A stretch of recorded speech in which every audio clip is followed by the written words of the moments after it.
Dossier espionnage. Dans le secret du renseignement. Narration Patrick Blandin. Un programme de la Compagnie du Savoir. L'histoire de Mata Hari. Introduction. Le nom même de Mata Hari est devenu synonyme d'espionnage, d'intrigue et de sensualité. La femme qui a adopté ce nom est née Margaretha Zelle, le 7 août 1876, à Leeuwarden, aux Pays-Bas. Elle est le deuxième enfant d'Adam Zelle et de sa femme Ange van der Meulen, et était la seule fille dans une famille de 4 garçons. Margriet était le surnom que lui donnait sa famille. Dans une famille et une société où tout le monde avait la peau claire, les cheveux blonds et les yeux bleus, la jolie Margriet se remarquait par ses épais cheveux noirs, ses yeux noirs et un teint d'olive. Elle passait pour juive ou javanaise aux yeux de ses voisins. Ce sentiment était motivé par le fait que Java avait été une colonie néerlandaise des Indes orientales. Adam Zelle. Adam Zelle avait une entreprise florissante de chapeaux à une époque où pratiquement aucun homme ne sortait en public sans chapeau. Il offrait à sa famille une aisance et un train de vie confortable qui semblait surtout profiter à sa vive et jolie fille. Elle se souvint que son père la considérait comme une orchidée parmi les boutons d'or. Pour son 6e anniversaire, son père lui offrit un cadeau très spécial, une voiture miniature tractée par 2 chèvres.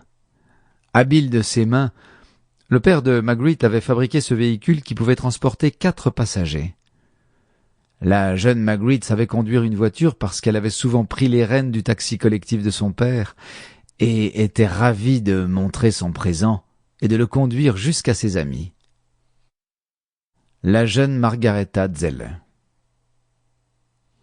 À bien des égards, Margriet montrait un certain talent pour le théâtre.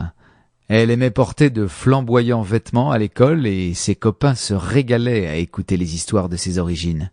« Je suis née d'illustres ancêtres. » Margriet racontait qu'elle vivait dans un château. Bien que ses amis se doutent que ces histoires étaient pure invention, elle était très populaire. Les enseignants aimaient beaucoup Margriet et la considéraient comme une enfant intelligente qui se montrait particulièrement douée avec les langues. Une catastrophe frappa la famille l'année des 13 ans de Margriet. Adam Zelle fit faillite à cause d'une série de spéculations erronées sur le marché boursier. Après la vente de leurs meubles, la famille déménagea de sa maison spacieuse située dans l'une des meilleures parties de la ville vers une petite maison minable dans un quartier pauvre. Adam dit à sa famille qu'il partait pour Amsterdam tenter sa chance là-bas et laissa Ange s'occuper seule des 4 enfants. Ange n'avait pas le cœur à s'occuper seule de la maison et entra dans une profonde dépression, puis tomba malade. Elle mourut alors que Margriet n'avait que 15 ans. Même si elle était très attachée à son père, Margriet avait également été très proche de sa mère et sa mort fut un coup très dur. Adam Zelle est rentré pour les funérailles de son épouse, mais ne pouvait pas reprendre ses enfants auprès de lui.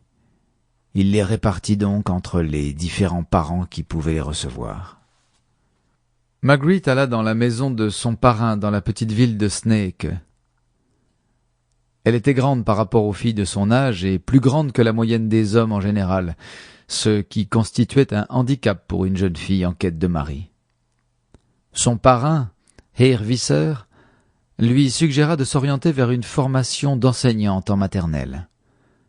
Elle ne se sentait pas acceptée chez les Visser et n'était pas très obéissante. Elle fut envoyée dans la ville de Leyde, dans une école pour les futurs enseignants, qui était gérée par Heer Vibrandus Hanstra. On lui apprit dans cette école que les enseignants devaient faire appliquer la discipline à leurs élèves. Cependant, elle avait un autre problème majeur avec le directeur de l'établissement, le gros Heer Vibrandus Hanstra.